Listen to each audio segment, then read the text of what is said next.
Alhamdulillah, wassalatu wassalamu ala rasulillah wa ala nabiyyina Muhammad wa ala alihi wa ashabihi ajma'in. Allahumma inna nas'aluka ilman nafi'a wa rizqan tayyiba wa amalan mutaqabbala. Allahumma faqihna fi ad-din wa 'allimna at-ta'wil ya rabbil alamin.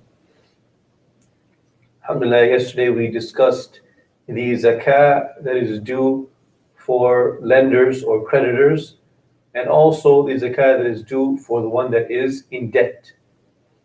Today, inshallah, we will cover the chapter of zakat that is due on merchandise. Bab Zakat, Zakat al-Urud. قال المصنف رحمه الله, the author رحمه الله, Ibn Qudama al-Maqdisi, he says, ولا زكاة فيها حتى ينوي بها التجارة وهي نصاب حولا كاملا ثم يقومها فإذا بلغت أقل نصابا من الذهب أو الفضة أخرج الزكاة من قيمتها. So the author rahimahullah, he says, ولا زكاة فيها حتى ينوي بها التجارة. And there is no zakah on merchandise until a person intends to make trade or to make business with it.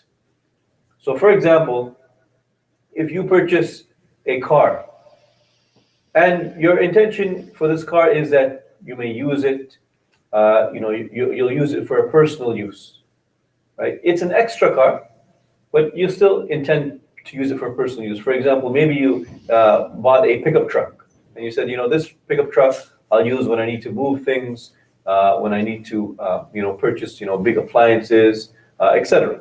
Right? So you have this pickup truck, and your intention is not to sell it. Now, if later down the road you decide to sell it, then there is no zakah on that. However, if you purchase that pickup truck or that car or that vehicle with the intent at the beginning, with that intention to sell it for a profit, then it would be zakatable. As long as that and all of your other money or all of your other items that you're paying zakat, as long as collectively it reaches the minimum requirement, which is the nisab. So if your intention is in order to flip that vehicle, maybe you're going to purchase it, you're going to fix it up a little bit, and then you're going to sell it for a profit, that would be considered from urud al-tijara, from merchandise, with the intent of profit. Now, how about if you purchased it, for example, with the intention of selling it, and then 6 months down the road, you didn't get any customer, and you decide, look, instead of selling it, I'm going to give it to my friend and let him use it. Then in that case, you do not have to pay zakat on that vehicle or on that product or that merchandise. Now, if after the 7th month or 8th month, you take back the car and you say, look, I'm going to sell it now, right? And the intention is for business, then you will start your hawl, your new point where you're going to start counting for the lunar year will start at that time and not from the original time, right? So whenever that niyyah is, even if there is a broken, the intention for the merchandise or the business aspect of it is broken, and it will start back where you restart the intention for the property or the merchandise or for the products to be as merchandise. Then he says, وَهِيَ نِصَابٌ حَوْلًا كَامِلًا.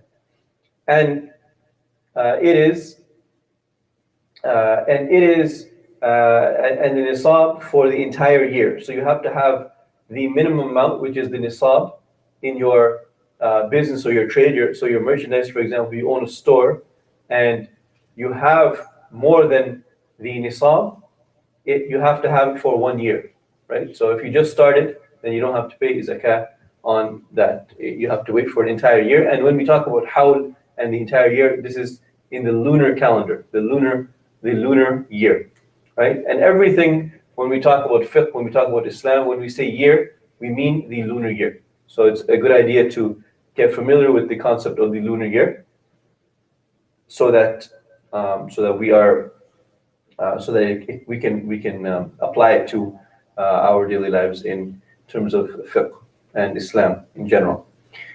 So paying every solar year would not be acceptable because the solar year is more than the lunar year. So if you were to pay every solar year, then, for example, you choose January 1st, then there would be some time where your zakat is due and you have not paid it. You would be paying late every single year. So that is why it's important that we stick with the lunar year, because it's less amount of days in the year. Then he, rahimahullah, he says, ثم يقومها فإذا بلغت أقل نصاب من الذهب أو الفضة أخرج الزكاة من قيمتها. So what he should do is he should assess his merchandise, see if it is at the if the value is at the level of the nisab. And which nisab do we use? The author says that you look at the aqal, the least nisab from gold or silver, right? From least nisab from gold or silver. So if it reaches over that nisab, and we said it was about $600 when we calculated a few days ago for silver. So if it's over that amount and you have it for 1 year, then you have to pay zakat on it. And the zakat is like gold and silver, it is 2.5%. Now, how do you estimate the value of your merchandise? What you do is you estimate the market value of your merchandise. So you estimate the value that you would get for the merchandise.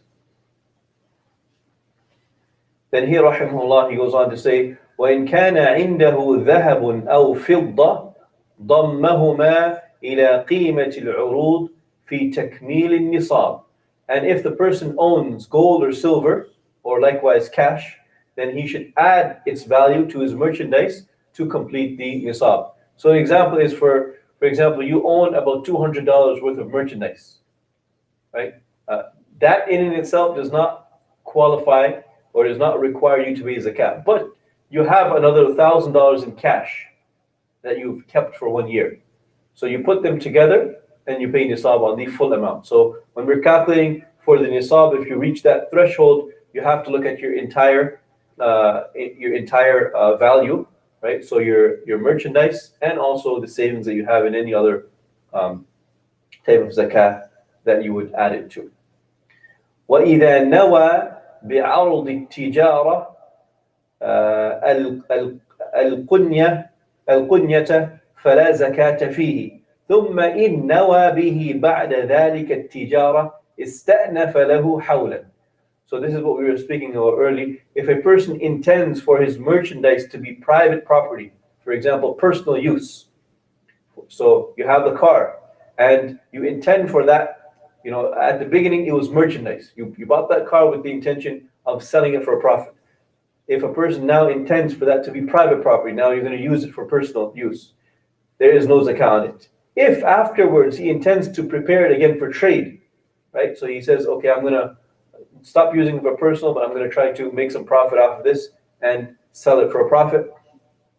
Then he should start a new hawl. So he should begin counting a new hawl for it from that time where he makes that intention.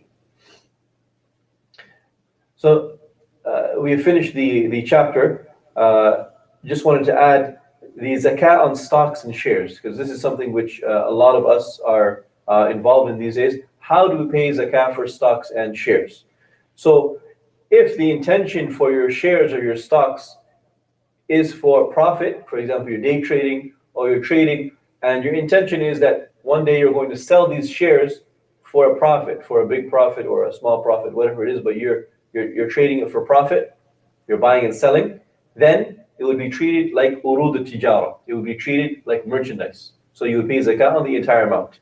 If it is a long-term investment and your intention is to keep this for a long time, right? Perhaps you're benefiting because you're getting dividends, or other ways you're benefiting because you're an actual owner of the company, you're a CEO or you're a partner in the company and you own a certain amount of shares in that company, right? Your intention is not to sell these shares. Your intention is to keep them.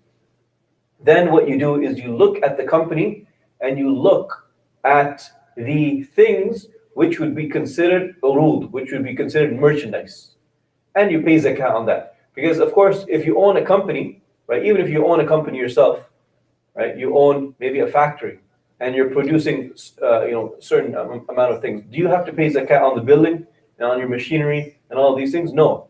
These are the things. These are the tools that allow you to produce your items. You do not pay zakat. You would only pay zakat on the cash that you have and on the cash when you sell something. Versus if a person owns a convenience store, then all of the items in the convenience store that he purchased, then he would pay zakat on that. So all of the items you purchase and you sell and you purchase and you sell, right? Those things you would pay zakat on, right? But your tool itself, the tools that you use to make your money, you do not pay zakat on that. So you don't pay, if you own the building of that convenience store, you don't pay zakat on that, on that building, right? But you would pay zakat on the actual things that you trade on a daily basis. And that is how you would calculate your zakat for long-term investments in the stock market or in shares or in like mutual funds or any type of long-term investment. You would have to look at the company itself and look at which items are zakatable or which of the assets of that company is zakatable and which are not. And of course, cash would be zakatable, and also other things which are prepared for buying and selling would be zakatable. وصلى الله على نبينا محمد وعلى آله وأصحابه أجمعين والسلام عليكم ورحمة الله وبركاته.